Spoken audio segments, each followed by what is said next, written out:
Oh, give thanks unto the Lord, for he is good. His mercies are everlasting, and his truth endureth into all generations. Welcome, everyone, to another edition of Early Morning Word from One Church. I am one half of your host today, John Godbolt, and Vertell, Godbolt. so good to be with you on this incredible day that we've had to share with you a nugget from God's Word. My question to you today is, where is your safe place? That's important. Now, before we get into that, we always ask you to do 5 things. Number 1, please like this, share this, follow us on every form of social media. You can find us on out there in One Church. Visit our website at www.onechurchcf.com. And if you're in the area of One Church at 11 o'clock on a Sunday morning, 918 Person Street, come on over. And guess what? Next month, we're going to have 2 services, 2 morning services, mirror services, 8 a.m. and 11 a.m. So we want you to get ready for that next month. Some more great news coming up as well, but we'll talk about that later, okay?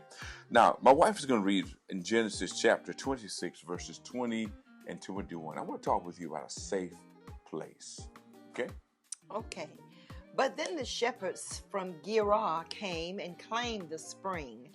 "This is our water," they said, and they argued over it with Isaac's herdsmen. So Isaac named the well Esek, which means argument.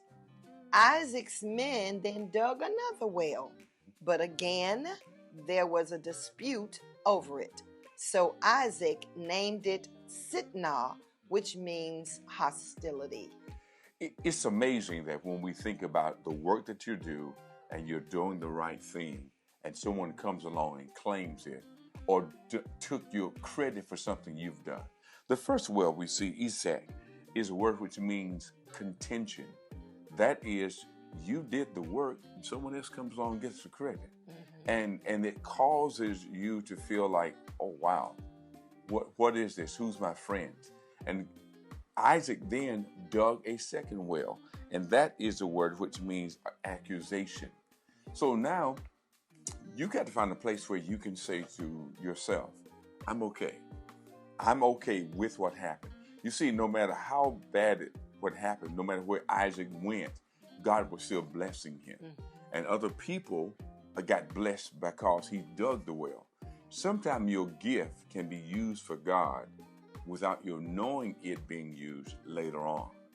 So even then, when we look back in the days when Jesus came along, those wells were still being used by people hundreds of years later.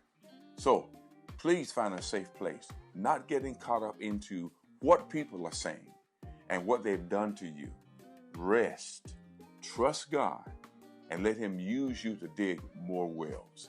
There's more power in you when you work together and trust God and know that he's using your past. Just don't fight. Don't get involved in things like that. Trust him and he'll bless your life. And remember, do what you can. Do what is possible. And watch God do the impossible.